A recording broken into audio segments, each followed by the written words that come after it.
Good evening, everybody. Welcome to Clark's Bar for this episode 14 of the Iarmhi TV Club podcast. Tonight we're going to look back at the weekend's results in both Kamogi and football. And tonight I'm joined on my right hand side by Damien Maher and on my left Shandona, two regular pundits who have been to a lot of the games this weekend. You're very welcome, lads. Thanks, Ray. I'm just going to go through, it was a great weekend for Kamogi, Damien. I'm just going to go through some of the results. Cullion won 11 in the junior final. Cullion won 11, Brownestown 11 points. The senior B, which was held on Thursday night, Drumraney 4-12, St Munas 1-7. And the senior final, the standout game, where Dunkill won their first ever senior championship. Dunkill 13, Iarmhi 1-9. I covered the junior game yesterday. Again, 1-11 to 11 points. It was a cracking match. It was a game that was level, one up, one down, whatever, the whole way through. And there was a goal scored halfway through the second half, which proved to be the difference in it. But Cullion probably just about deserved it. Emma Browne was excellent in the middle of the field for Cullion. And, look, they'll go up into the intermediate level. There is new structures for next year in the Kamogi, so where they're streamlining it to senior, intermediate and junior, so it'll probably be a lot easier to follow. Because the big game, Dunkill winning their first championship, Damien, I don't know whether you were in for any of it on Saturday, but it was some finish to a game. Yeah, and fantastic achievement and great performance by Megan Dowdle. Just looking at some of the notes here, she got 10 points in that win. And they stopped Iarmhi going for a record number of titles. Well, not quite, I don't. No, I think Munas of 13, I think Iarmhi were going for 11. Well, a record for them. A colossal amount, yeah. And they're going for 11 in a row. Yeah. But yeah, good to see it. Good achievement, and sure, hurling obviously runs in the family there. Megan Dowdle. Yeah. So outstanding. It's not today nor yesterday when I was involved with the Westmeath senior hurling team, and her father Paddy was the team captain, and there wasn't a night that we went training that Megan wasn't along with her dad pucking balls out there on her own, or with her sister either. Just she never has a hurl out of her hand, and I suppose that came to fore. And look, a delight for them. They've gone to the well so many times, and Iarmhi just always seemed to be able to pip them. So I suppose their day had to come, and they kept banging at the door for long enough, and they got through. So it was a great achievement for them. A little bit of controversy in as far as some of the girls playing with Dunkill were due to play in a Leinster junior football first round game at the same time. So yeah, it was disappointing for our club perspective. Miltown Pass junior ladies played Raheny at the same time in Miltown Pass. The reason I didn't get into the hurling or into the Kamogi, we had 4 girls representing Dunkill, starting for Dunkill, and a super achievement, 2 county medals within a week. We would have had another girl on the Iarmhi panel. She wouldn't be starting, and she chose to play the football instead, and gave her all. But they were on a hiding to nothing against Raheny without 4 or 5 of their top players. So it was disappointing that the fixtures couldn't be resolved, Ray, between all the authorities that are involved, LGFA, Leinster, local. I know there was lots of efforts made within Westmeath, but maybe Leinster weren't able to play a ball with us. I know Raheny had Kamogi fixture later that day as well, but very disappointing in one sense, but congratulations. I'm delighted for the girls that they got out of it what they did, because big sacrifice, big questions to be asking young ladies to make. And it's certainly not promoting ladies sport, participation, equalisation, all of that. And it's not the first year we've seen it. First year that it's affected me or my club or our girls, but it's affected others a lot. And it's just very disappointing. It's only a very short number of years ago where I think Portlaoise were fixed to play a Leinster LGFA game and a Kamogi match at the same time. It's not right that you're forcing girls to make the decision. So look, when it comes in under the one umbrella, Damien, it's going to be great sport for fixture secretaries all over the country to try and get enough days in the week to get fixtures played and get competitions finished. So it's one of the big challenges that we'll face the whole system when we are all brought in under the one umbrella. But look, at a great weekend for the Kamogis, and congratulations to all winners. Drumraney stay senior now for 2026, and Cullion step from junior up into the intermediate. So, and then of course Dunkill, congratulations on their first one ever. So they'll be delighted with that anyway. Lads, part of Kamogi, we'll go on and look at the football semi-finals. We had semi-finals in the senior, intermediate, junior 1 and junior 2. We'll start down with the junior 2 and the 2 results. Turtles Pass 19 points, Tubbert 2-9. That was after extra time. And St Paul's 3-10, Garrycastle 2-10. So we'll have a final now in 2 weeks' time, Turtles Pass and St Paul's. Good win for Turtles Pass after extra time in that game. Now, I'm not sure what kind of. I know Tommy Ryan is still playing, and it's not fair just to mention Tommy Ryan, we know about him. One of our young lads plays football, Conan Dunn would have been playing with him as well. So they obviously have plenty of footballers out there. And, you know, we spoke about Tubbert there before. Them lads would have been training with their intermediate team, so they would have been at a good standard. They're still involved, obviously, in the intermediate championship. So a big win there for Turtles Pass. Yeah. And Paul's then, on the other hand, 3-10, Garrycastle 2-10. So, look, I suppose the good thing is, in those semi-finals, we only had one sole junior team into it, and they're now gone through to a final. So they'll be hoping to get back up into junior 1 straight away. Moving forward to junior 1 semi-finals. 2 cracking games here, not hardly a kick of the ball between either of them. St Joseph's 2-8, Mullingar 1-10. St Joseph's by the bare minimum 1 point, 14-13. And Ballynagore 24 points, St Loman's 4-10, so 24-22 after extra time. Now, I think there was, controversy, or maybe not controversy, but great finishes to both those games. I know, Shane, you have some footage, you've seen some footage from the Ballynagore St Loman's game. Yeah, I just saw a penalty. There was a penalty late in the game for St. Loman's. There were 2 points up at the time. The young Tony guy took him. Don't like criticise people. Everybody knows I missed a penalty in the senior championship game. It's not an easy place to be, but there were 2 points up with a couple of minutes left in normal time. It was a poor strike saved by the keeper, and Ballynagore went down the end of the pitch, and Tommy McDaniels kicked a 2-pointer to equalise and bring it to extra time, and they pushed on from there. Big win for Ballynagore. Like that Loman side it's stacked with lads that have senior medals, and then a group of guys that are probably always operating at a junior level. But to be able to have the type of experience that they have, and there's young enough guys there with senior medals in their pocket to be playing at that level. It's a big win for Ballynagore. Lomans will be disappointed as a club, not to be featuring in a county final this year. It's been quite a while since they haven't been in a county final. But congratulations to Ballynagore. We mentioned very early in the year that Tommy McDaniels would have a big impact on this championship, and it seems like he has. I think he scored 15 points yesterday. Yeah. Damien, I think it was something like that.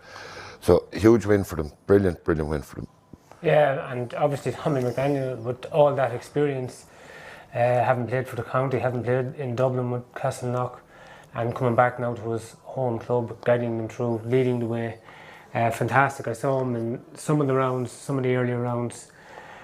Virtually unmarkable. St Joseph's got through to the final.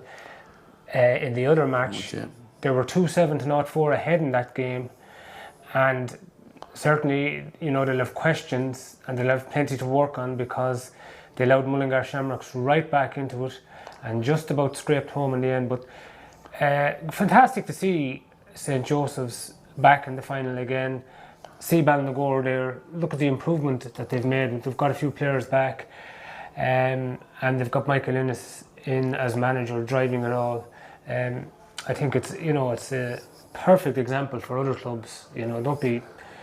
Look for some of your own. Yeah, you need bodies as well, Damien. And I think that what they have is a squad. Yeah. Which they wouldn't have had in the last couple of years. They've got real numbers on the sideline as well. They played over in Jarristown a couple of weeks ago, before Miltown Pass played in a game against Ballycamoyle that didn't have an effect on the group, and they were able to rest or replace 5 of their starting team for that fixture. Those lads went and did their own running during the game with Tommy Mack, believe it or not. And you need squads to win these championships, and maybe the Mullingars and Lomans, even though they've big numbers, by the time they get to this stage of the championship, they're at their bare minimum of what's available to play and to see out those games. I think I spoke with Micheál Curley yesterday. in Cusack Park. Mullingar kicked 10 wides in the first half, only registered 1 point, and he felt that that's probably where the game got away from them. You know, their accuracy wasn't there. It's too many. That's way too many wides to points ratio. If you don't mind kicking 10 wides if you kick 20 points, but they'd only one gone over the bar. And then a bit of, I think, quick thinking on the St. Joseph's part for a solo and goal that resulted in a goal. And yeah, there was only a point between them in the end, but kudos to them all for getting through. Yeah. St. Joseph's now, you know, St. Joseph's probably rank outsiders for the final, but they've been there before. They were in it last year, so it's, you know, they have the experience of that, and that's going to stand to them.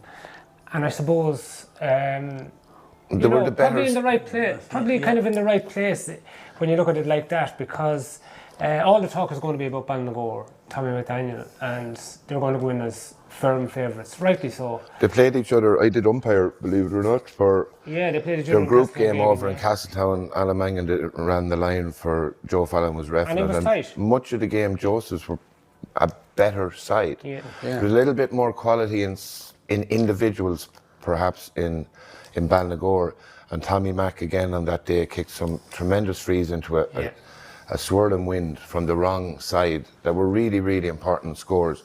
But it'll be very balanced, and we know county finals, and we'll do our precursors to those, I suppose, and preview them. But yeah, it will be a very balanced county final, I think. Yeah, and actually, Damien, I don't know, is it right to say that Ballinagore won as favourites? Because if you look at both these teams where they came from last year, Ballinagore won in a Junior 2 final.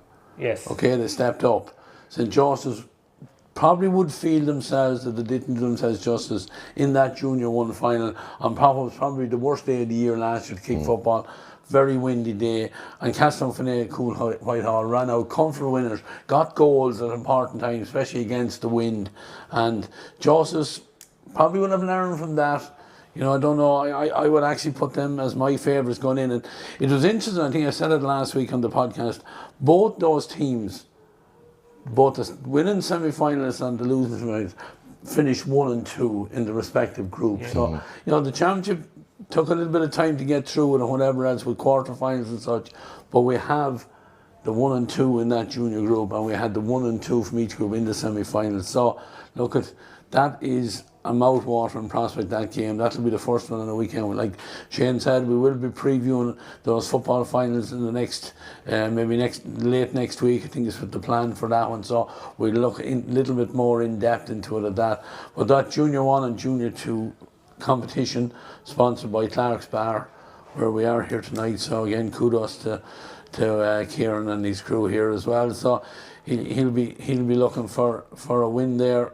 I know Kieran is out from that general neck of the woods as well, so he'll have a good interest on both those sides. So look at it, it's a mouth-watering game in prospect and whatever, and look forward down. That'll probably be the first game of that weekend, the football finals. So a large crowd, and I said that in one of those clubs there won't be a cow milk for about 6 months in it, but anyway, they'll have to get over the line anyway. Heads down now for the next 2 weeks or so. Lads, we're going to move on to the intermediate football semi-finals. The first one played on Saturday evening, Tubbert 3-12, Miltown Pass 1-10. And the one played yesterday, Shandona 2-16, Miltown 1-16. Now the first thing I'm going to say is that I'm going to disappoint all our viewers that are out there looking in thinking that we're going to discuss the incidents that happened in both those games, and we're not. We'll leave that. We're going to concentrate on what happened on the field. We had some fantastic performances, I thought, and I'm going to throw it at you, Shane. Not that you enjoyed watching them, but I thought the performance of Matty Whittaker on Saturday evening was absolutely outstanding, showed his class. Yeah, probably the performance at the weekend, Ray, across the 4 games there in Cusack Park, he was excellent. And Miltown Pass, I had plans for him, but he's just an outstanding footballer, and he showed real leadership. His strength, his pace, his ball carrying, his ability to offload and receive it back, just everything about him, the energy he played the game with, the pace he played it with, the control he played it with, he was absolutely excellent.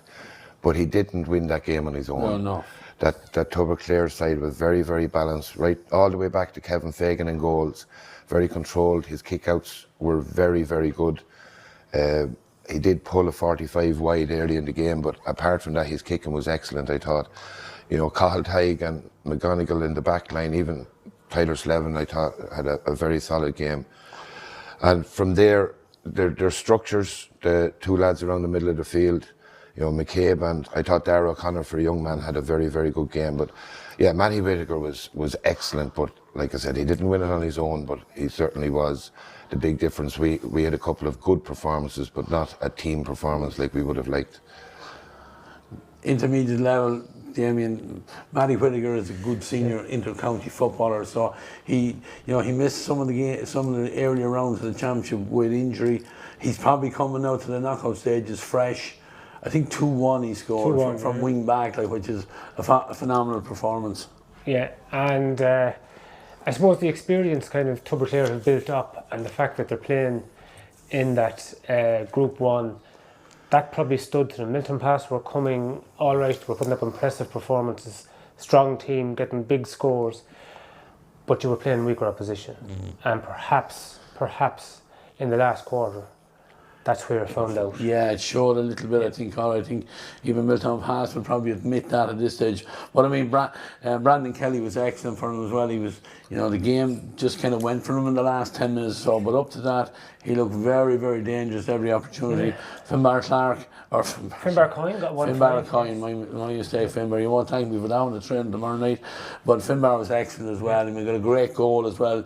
Use his height and strength and everything, and scored a great goal. And look, Miltown Pass, I suppose at the start of the year, their aim would have been to get into the knockout stages, which was going to get them promotion. They did that. They had a good win over Multifarm in a quarter final, but it just last Saturday even just was one step too far for them. Yeah, and it's amazing, looking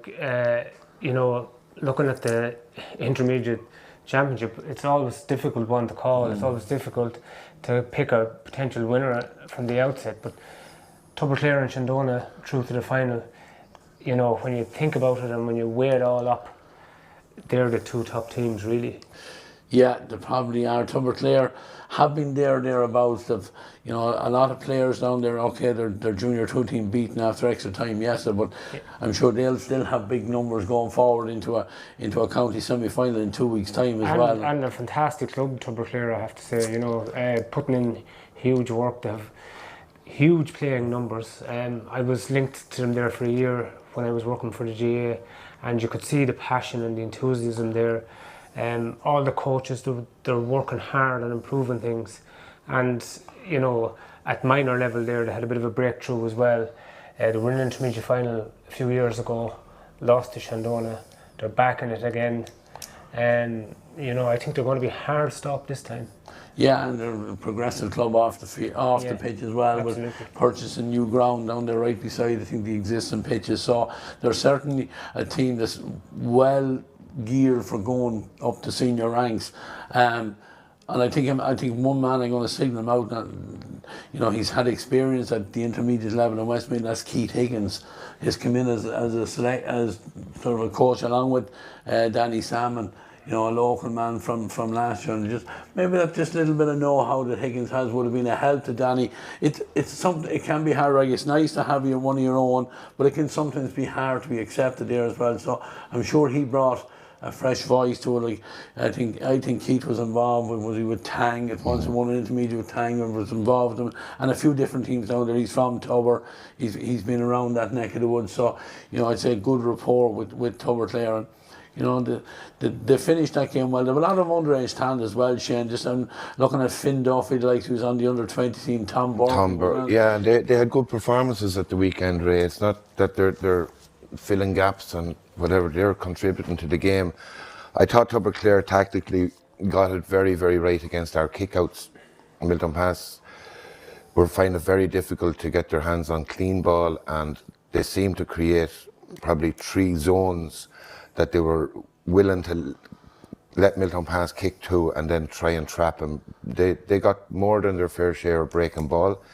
From our side, look, our lads are bitterly disappointed not to be in another county final.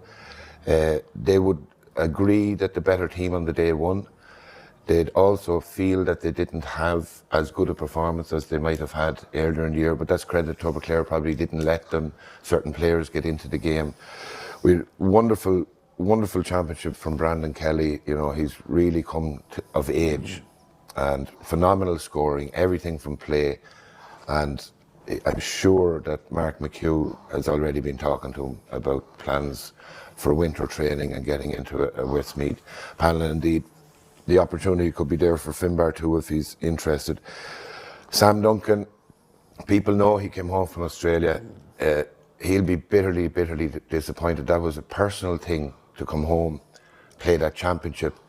He's a smashing young man, and it'll be a sorrowful journey back to Australia and I'm sure he'll be sore for a while over it. Yeah. I seen Mark McHugh actually speaking to him. I crossed the pitch from the hill back over to do commentary in the second game on Saturday, and they were deep in conversation. So maybe all's not lost with a chance to see Sam back in the maroon and white jersey as well. Like, there were two big men tussling for balls in the middle of the field. Owen McCabe and him with some great bats in it, and probably just the overall strength around the middle for Tubbert probably swung that one. And you know, Sam got himself a black card during the second half as well, and I think that was just a little bit too much for Miltown Pass. I think Tubbert just moved on, and with that extra man, they capitalised. I think they got a goal in the first score after Sam left the field, and I think the writing was on the wall from there on in for Miltown Pass. Just from our perspective, Ray, I think Miltown Pass will have got quite a lot out of the championship. Again, disappointed not being a county final. Anyone to lose the semi-final doesn't sit well with you. You're not part of the big day. But I think, if I'm not wrong, we've had 6 guys make championship debuts or senior debuts for Miltown Pass, either in league or championship this year, which is massive for us to keep numbers going. We've had a couple of injuries. Even one of the younger lads, he picked up an injury going really well in the league, and Luke Jackson, he's a nice prospect for us in our backs, and we probably need a little bit more reassurance in around our full back line a little bit. Would have got a lot, the club would have got a lot out of it. Again, it's disappointing, but we'd congratulate Tubbert and wish them well in the final. The other semi-final yesterday, Damien, Miltown Shandona, local derby. Certainly had that feel to it as well, but we asked the question after the last group came with Tubbert and Shandona, where Shandona didn't turn up, and we wondered, would they, be able to, put that behind them and bring it to a county semi-final, and we certainly got our answer yesterday. Yeah, they dominated the match. Now, apart from a late surge from Miltown, which, amazingly, they almost got back, and they had a late free at the end that was blocked on the line, and there was a scramble. The final whistle went. It was that kind of a dramatic finish, but that doesn't really tell the tale or the full story, because Shandona controlled the game. They won the middle third. Tom Malloy was one of the standout players, I thought. Got some fantastic scores, but I think they showed a kind of a level of experience, perhaps, that Miltown have yet to build towards, and now they're getting there. They're very close. They've been knocking on the door for the last couple of years. They've physically a very imposing team, and they were short Conor Dillon this year. That was probably a huge factor. If they had him yesterday, they'd probably be looking at a final. However, you got to play the hand you're dealt. Shandona got it right on the day. They were up for it. They built up a huge lead in that match. I can't remember now exactly how far they were ahead. They were 10 points probably at one stage. And that was before Miltown got going. And they never really, their forward line never really clicked. They never got into it. But I suppose a lot of that came down to the fact that they couldn't get their hands on the ball around midfield. Yeah, I'll tell you one player who was on the ball a good bit for them, yes, I thought was absolutely outstanding and kept them in the game, kicked a couple of massive 2-pointers, and that was Jack Duncan. Jack had a mixed performance, I think. He'd 3 sloppy wides early in the game. The way I read this game, I saw Shandona, first 20 minutes was an outstanding performance. And that fed into the bit of nerves and jitteriness that was in Miltown, and it just exasperated it, I think, a little bit. Miltown looked a little nervy at the start of the game. Shandona looked confident and cool, and Damien spoke about experience. But they played it with a great pace and a great accuracy for the first 20 minutes. Then they controlled the game, as Damien said, for the remainder with that late surge for Miltown. But look, Jack was good, and he was better towards the end of the game when it really mattered. But those early misses, I thought Conor Gibney was very, very good at centre back. He's an underrated footballer. He caught a couple of huge balls near the end of the game during that surge from Miltown. He gives some very, very good long distance foot passes. He can cover a lot of distance with an accurate foot pass. Miltown will be disappointed, a bit like ourselves, probably didn't get the team performance that they were expecting, but Shandona's first 20 minutes was blistering. It really was blistering, and Danny Scahill coming with great pace, Nathan Scully, or Matty Scully. Yeah. Ben Traynor was very, very good at full back, and Damien's correct, they won the middle third. Caelan Faulkner was very good. Aaron Craig didn't start, but when he did come in, a couple of big breaking balls that were needed, and they'll need that physicality, I think, when they come up against Tubbert in the final. Yeah, absolutely, and you know, they made it hard for themselves. You know, in that first half when they were dominating, they lost a player to 2 yellow cards, which at the time, you know, looked like it was going to allow Miltown to come back into the game, but instead, from there to half-time, Shandona kept the foot on the pedal, and they pushed that lead up well, and you know, even the extra bit of space seemed to suit them because they were breaking a huge pace at every opportunity. Yeah, they lost Dara to lose a player of, you know, Dara Conway's strength and experience, and they lost him to a second yellow card. So that obviously that stretched them, but Matthew Scully, you know, one of the more experienced guys at this stage. Danny Scahill as well has been outstanding all championship, really. Yeah. And you know, to see him bursting forward with the ball, things suddenly open up for Shandona.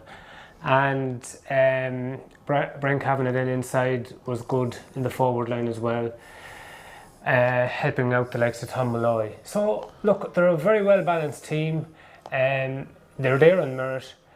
It's going to be a very, very interesting final, and it's going to be intriguing to see can they repeat what they did against Tubbert a couple of years ago. Yeah. Ray, we've seen some cracking goals in Cusack Park, but we shouldn't let the game go by without mentioning Tic Tac or Tom Malloy's finish. The pass he received was a little bit high. He managed to get his fingers tips and pull it down, but what a finish from the side and the angle he was coming in at it. You know, no goalkeeper, Alan Geraghty, pulled off 2 really good saves in the game, but he had absolutely no chance with Tom Malloy, and that's ruthless. And it needs to be like that. We've seen some teams and players over the last few weeks have similar opportunities and blast them wide or crack them off a crossbar or go over for a point. But yeah, it was a superb finish from Tom Malloy. It was a great goal, and it came at a really good time for them. Yeah, just come back to Miltown again. They'll be disappointed. I mean, I don't know which one of the Murtas, I always mixed up, but one of them was taken off during the second. To me, it looked like he carried an injury into What the happened, game. I spoke with somebody, what happened, he tried to run around the linesman, and whatever way he stumbled, he hurt himself trying not to run into the linesman. It was Jack Murta, that's what I'm told happened. But another unfortunate thing, Paddy Summers getting up or after a tackle on the sideline, young Shandona lad getting up and clipped him just underneath the eye with his head by accident, and he actually knocked him out. That's why Paddy Summers went out. So nothing really went their way on the day. I thought what Shandona were good. Matt Gunning, who has scored some spectacular scores during the championship and has racked up some good scores from wing back, didn't get those opportunities yesterday. We've mentioned Ray Sheridan and how thorough he is and everything. He would have had a lot of homework done on Miltown from the moment that the final whistle, or even halfway through that second half against Tubbert when he realised what the matchup was going to be. He'd have a lot of homework done on whoever he was going to meet in that semi-final, and I think that was evident yesterday as well. Yeah, Matthew Gunningham scored something like 2-4, 2-5 in the previous game, and I think he was picked up by Luke Tynan, and Luke certainly had him going backwards, as they say, not going forward. So, like you say, credit to Ray Sheridan and his selectors and coaches and whatever, they got it right. But look, lads, again, we'll look forward to that intermediate final, and our Up for the Game podcast in the end, just the weekend before all the finals are on. Congratulations to Shandona and Tubbert there. Again, no more than the junior finals, it has the makings of a cracking game. And that intermediate championship sponsored as well by Shamrocks Precast. So it has the makings of a cracker. And even at this stage, we're down to the last two, and still you might be able to pick a winner out of it. No, it's very much, it has the makings, as you said, of a good high scoring final and 50-50 match, I would say. Shane, we'll move on to the game that myself and yourself covered in the senior semi-final on Saturday evening. Carson Kinigad 120, St. Loman's 116. It was a cracking match, had a lot of good stuff about it, and for Carson Kinigad, someone said, I think maybe after the game, they were within 8 minutes of being relegated, and here we are now in the county final. That's the reality. They were 8 or 10 minutes to go against that Athlone, down 8 or 9 points, I believe. It was a game I didn't get to. And some of their big players who stood up again at the weekend, Darren Giles in particular, kicked a few 2-pointers. So they managed to find themselves, staring the barrel of relegation to Section B in a few minutes to now being in a county final, and deservedly so on the weekend's performance, and indeed the last few performances that they've had. It was a good quality game, Ray. There were elements of sloppiness in it.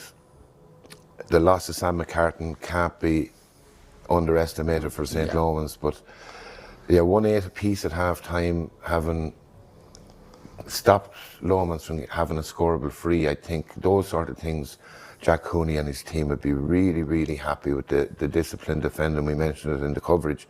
I think it's a great stat to be able to go into the half time. We didn't give John Heslin one scoring opportunity from a free kick, and that wasn't that they weren't tackling. They were aggressive and controlled and disciplined in their tackling, and turned over Lomans on numerous occasions. And it was a good game of football. 120 is a nice score, something we hadn't been attributing to Kinigad for quite a while, so they've got it there now. Damien, we use the word momentum a lot of times with teams, as the championship moves on. And Carson Kinigad, victory over Kinigad, quarter-final victory over Colliery, semi-final victory over county champions from last year. Like, they have a bit of momentum behind them, and they certainly showed plenty of quality on Saturday evening. Yeah, well balanced, I would say. That kind of sums up Carson Kinigad. And Jack Cooney afterwards, he referred back to that Athlone match, and the way he put it was, we found something in that match that turned our season around. And I suppose that's kind of what good teams have to do. You have to find something when your backs are to the wall. But players like Josh Gahan, Darren Giles, Shane Fleming came off the bench. They had a couple of guys coming off the bench. Jack Torpey was back, he came off the bench as well, both of them scoring. Players like that, Brian Cooney, Jack's son, I thought they kind of came of age. Danny Woods was fantastic. Full back, yeah. Now, naturally, you would have to mention Sam McCartan and that injury that forced him off. Major factor. But I'm not certain. I couldn't say with any degree of certainty that St. Loman's would still have won that match if he stayed on the pitch. Such was the drive that was in that Carson Kinigad team, and the level that they were playing at, and the level that they found. And I don't know, I wasn't looking at the wide count in that match, but they missed very little in the second half. Carson Kinigad. They were very, they were smart. And three wides in the second half, and two of them were the first two kicks of the second half. Yeah, they were smart. They worked the space as well. They didn't rush things. They were composed. 120 they scored. Like, who would have, you know, they were being criticised for a long time. You know, Jack Cooney is too defensive. Carson Kinigad, he has been playing this defensive game. They're never going to win on him. Well, guess what? They got 21 scores, and they're in the senior football final. And I think, with the exception of one player, every one of the players between 9 and 15 scored, including some of the players that came on. And I think that's gone, Shane, to be a big thing. I spoke to one of the Kinigad selectors before the game, just checking on their changes, if they had changes, and he said to me that, you know, he pointed out, said, you know, these guys are fit. They will be coming in. They will be part of the team that's going to finish. So Jack is looking at it almost like an inter-county team where you start with one, but you're finishing them with a team that's equally as strong as what you start with. Yeah, and I think I mentioned it about the junior teams having panels. I said if you look at the teams that have progressed to the finals at the different grades, it is the team that can go to the bench and replace like for like, and not feel that you're weakening the structures, and for players to be mature enough to accept that my role today is a finisher as opposed to being a starter. Everybody wants to start and play every minute of a game, but teams don't win championships that way. Teams win with your 24, 25 players. They've switched in and out their goalkeepers a number of times this year. He's not afraid to make those calls, and having those guys to come off the line with the energy that they bring, especially knowing that they're fit and wanting to contribute to the game, to finish with power like that is fantastic for them. And I think that's possibly what Loman's didn't have this year, that extended deep enough panel of quality enough. I don't want to come across disingenuous or offensive to anyone on the subs bench for Loman's, but it's not the same strength and depth that they had over the years. They're starting guys now and relying on them that used to be able to come in and do those 10-15 minute roles. Carlstown do have a solid panel, which they didn't earlier in the championship, and they had that stuttery start, but they're coming of age, and as Damien said, they're very balanced. And I think when they play without fear, when they feel that they're good enough, they are good enough. And I think that whatever it was that was found in the Athlone game, I'd imagine that it was found a little earlier. That second half against Mullingar Shamrocks, they definitely found something that day. And I mentioned it in my commentary. I could be very, very wrong, but it seems to me that the beginning of the second half is a time period that they have brought big energy. You know, they're not slow restarting second halves. They're pressing, and they put a lot of kudos on, or emphasis on, winning that throw in and pressing the opposition kick out. Get that ball dead. If it goes over, it goes over. And then a big press on that kick out. They change their structure slightly and press higher up the field in that middle third. And yeah, they've been impressive like that. Yeah, before we leave Kinigad, to me, Damien, two players that stood out, and one is their number 7, Josh Gahan, came forward and scored 2 points in play as well.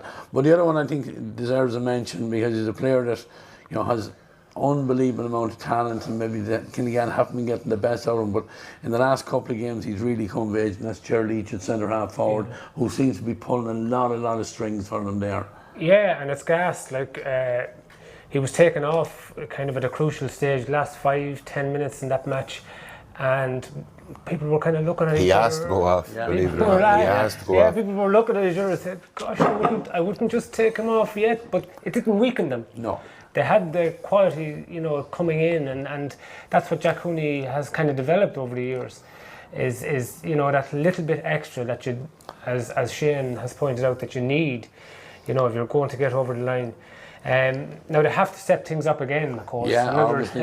Nothing won last weekend. And I suppose as well, I think Jack Cooney made a lovely point, I thought, afterwards as well. He paid tribute to St. Loman's and the fact that they had driven the standards in Westmeath club football, you know, the level that they were working at for the last, 10 senior finals in a row.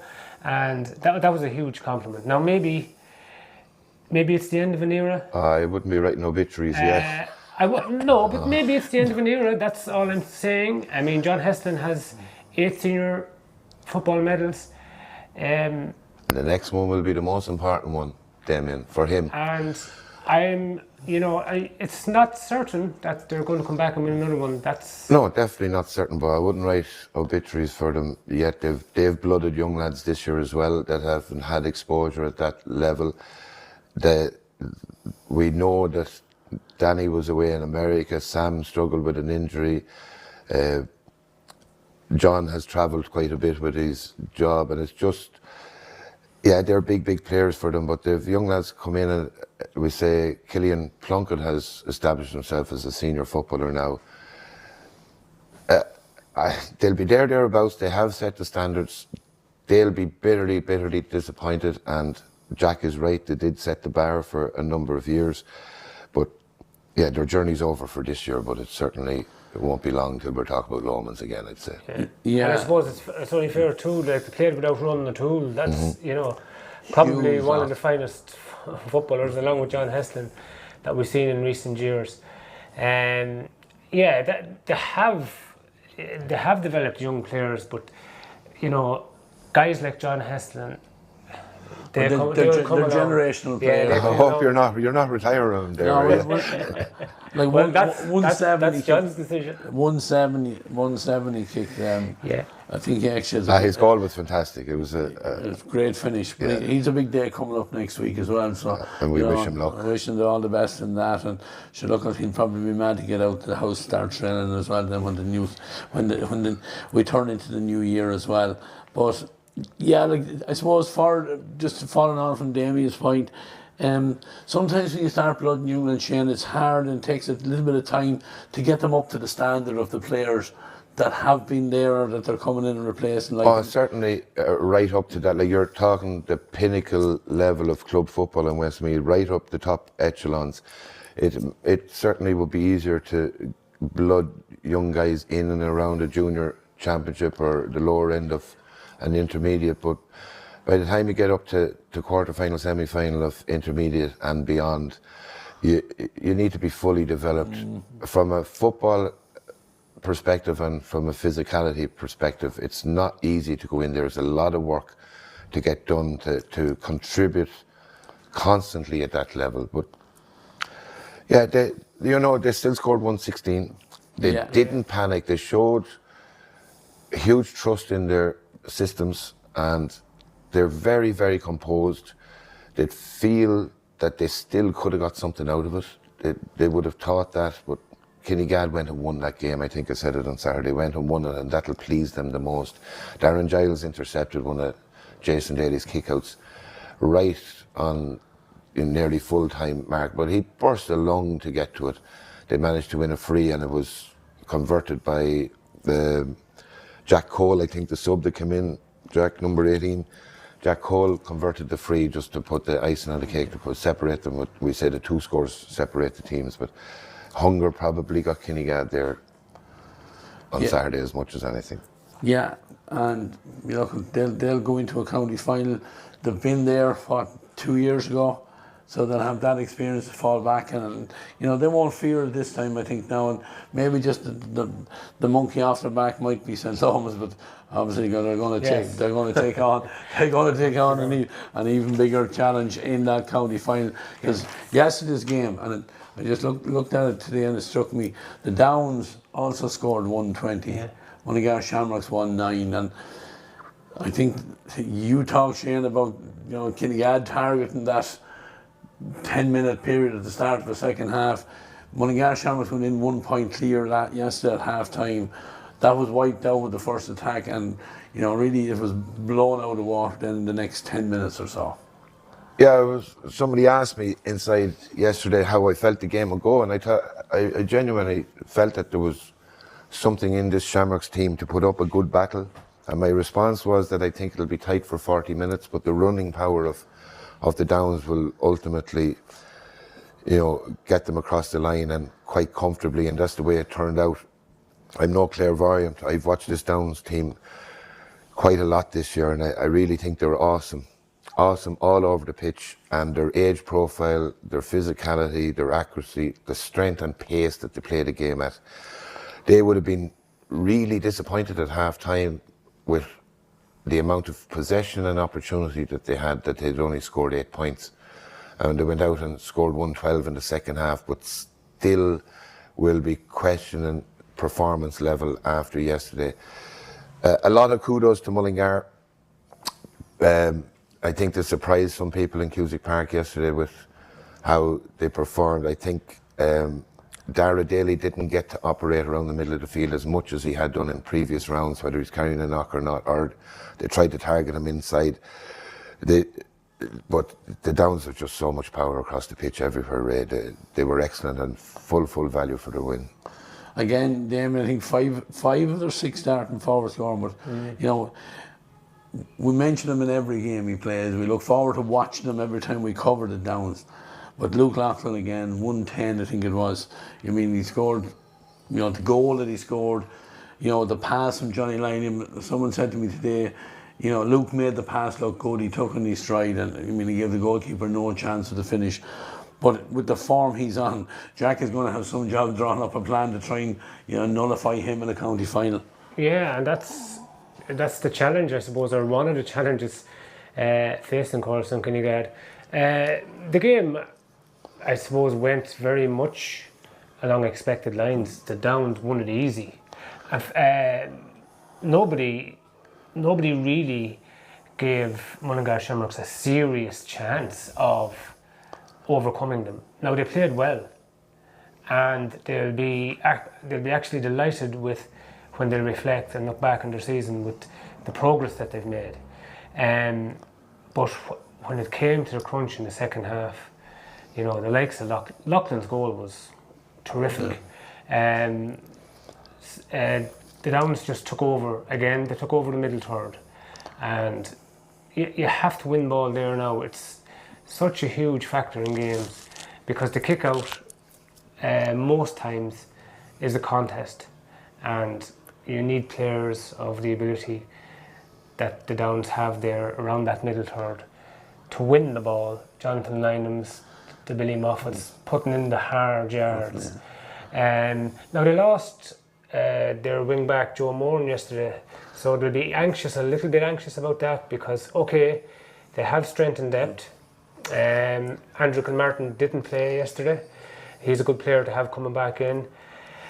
They're a strong outfit, and you know, Carson Kinigad, while they were impressive, I think they have it all to do to stop the Downs winning the senior title. Yeah, Niall Mitchell was introduced for the first time this year, and he went off. I think Geordie Ward kind of pulled him to the ground, and he jarred his knee or something. He looked in quite a bit of distress going off.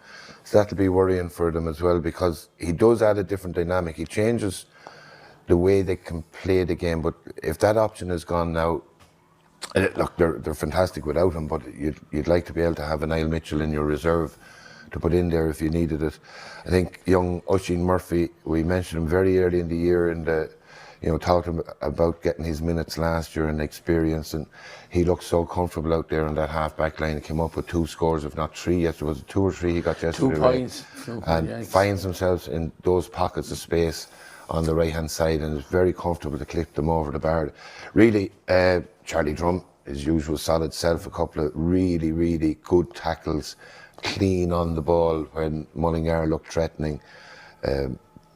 They're a really, really good side.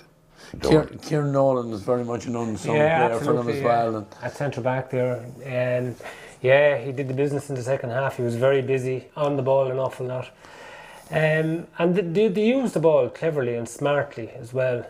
I suppose like all good teams do, but you need quality and experience, and they have that going into a senior football final. Yeah, I think we mentioned earlier, Shane, in some of the podcasts, the benefit of some of these players have had from being involved with the county setup.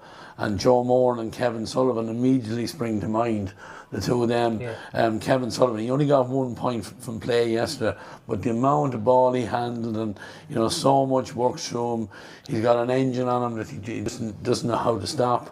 And they, to me, the Downs have taken that extra step up, and we see the likes of Ian Martin coming in at centre half forward and kicking 4 points from play. Like they have talent, they've scoring potential from all over the field. Yeah, well, look, Damien mentioned balance for Kinigad, and they do have balance, but I think the Downs have that too. But it's very much a collective. You can see that there's a collective drive. I'd have spoken with Dermot Power a couple of times during the year, and they're not getting ahead of themselves. He said something to me after Lucy, his daughter, poked the winning score for Clonkill on Saturday, and he was as pleased with that. But he just said, if I could get a little bit of luck between now and the end of the championship, I'd take it with open arms. They know there's nothing easy here. A word to Mullingar Shamrocks. I did bump into Micheál Burke last night, and he was bitterly disappointed because they felt that they could go in, and he probably needed a full hour performance from them. They were good in the first half. There were some silly mistakes, but again, you have to look that they have some young guys that are getting real experience and big players physically, but in big positions around the middle of the field. With Shane Ormsby, you've Donoghue McGuire, and these lads will benefit from the extra year that they've had. Still probably missing that really marquee, or a second marquee forward, if you like. To Dean Moore is very dynamic inside, but he needs somebody to work as a foil with him. Dennis is a good target man if they can get it in early enough. But of course, Dennis coming up against Charlie Drum, you're only going to come out 50-50 at best. But I think Shamrocks have done very well. 4 or 5 years ago, they looked in serious trouble as a club. And I think it came down between themselves and Gary Castle, who was going to be relegated a couple of years ago. And we spoke about it, the county champions from 2018, county champions from 2019, one of them was going to go down. But Shamrocks have done very, very well to regroup as a club. They're in a minor final. They've been in a few minor finals, and I think they're in a healthy space now.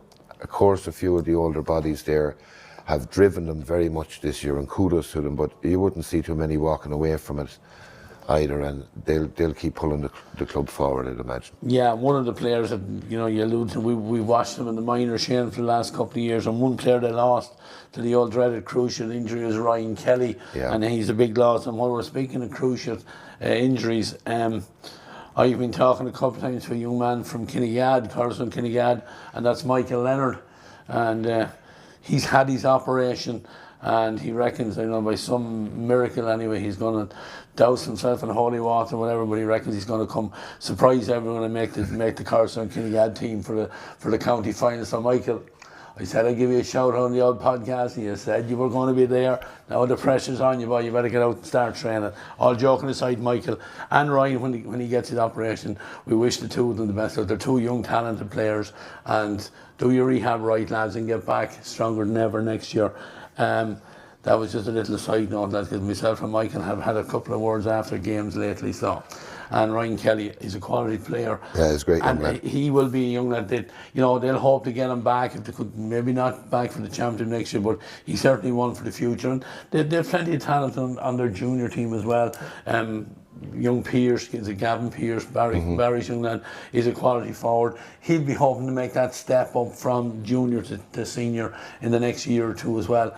And definitely Shane Ormsby is one for the future as well. Yeah, and certainly great progress has been made, as Shane has alluded to there. Great progress has been made in the last 3 or 4 years by Mullingar Shamrocks. They're certainly, they're back now in the top group.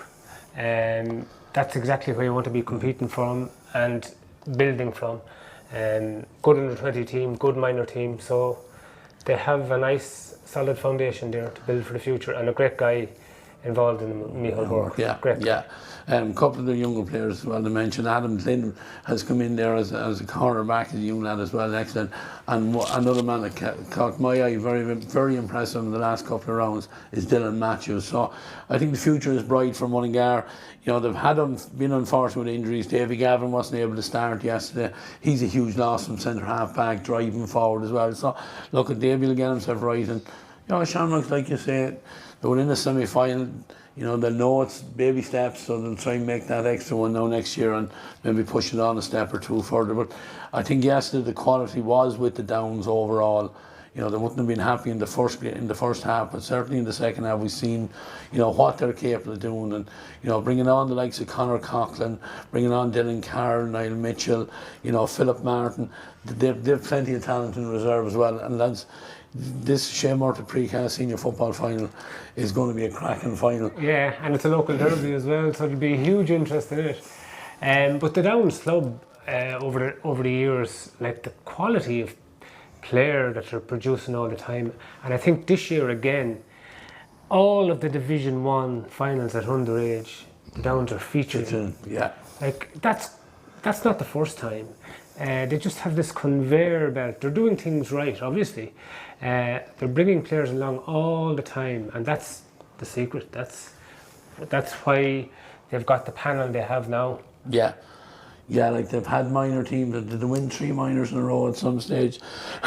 Some of these young lads, and like they seem to be coming with plenty more talent. They've already won the under 14, and they won the under 16. Cracking under 16 Yeah, final. Now Shandona unlucky in it. Yeah, but the Downs scored 4 goals. They were a good bit behind in that match, but finished brilliantly and won it by a point. But by all accounts, a fantastic big day now in 2 weeks' time, because they'll have a minor team in the final and their senior team in the final. So definitely be plenty of black and amber bunting out there, and the excitement will be building there over the next 2 weeks or so. But it's great for the county now as well. I mean, we've a great.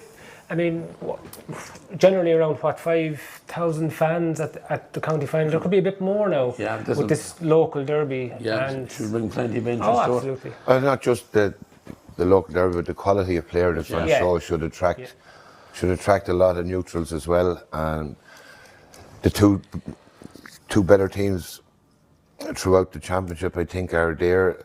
There'll be arguments that Kinigad stumbled there, got those 8 minutes, whatever was found, has been a real blessing, because had we lost them out of the championship, I think we'd have lost a proper contender at that point. And I'm not suggesting that alone couldn't be proper contenders, but Kinigad are getting out of their squad what we know that's there.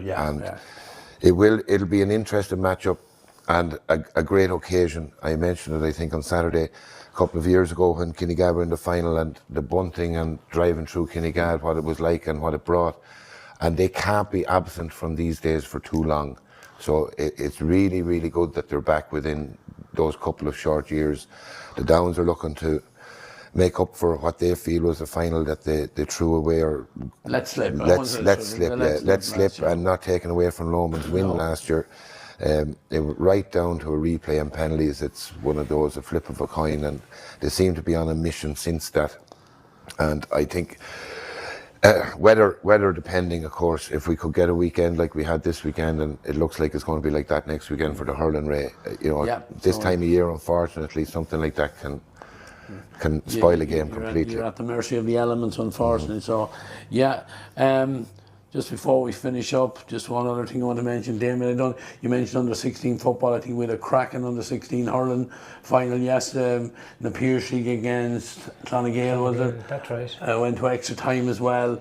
2 individual outstanding performances, I believe, from Conor Williams and Conor Raleigh, from two Conors. Yeah, 2 Conors outstanding. So again, things looking on the up on the hurling level as well. While we're speaking of hurling, next weekend it's all hurling finals. Intermediate and senior B on the Saturday, minor and senior on the Sunday. We're going to be back here in Clark's Bar on Friday night next, all going well, for a special podcast and an up for the game type podcast, where we'll have a special guest on the stage, with a special guest in the audience. Keep an eye on your social media, wherever you can watch social media, there will be ads on it outlining what the plan is for that weekend.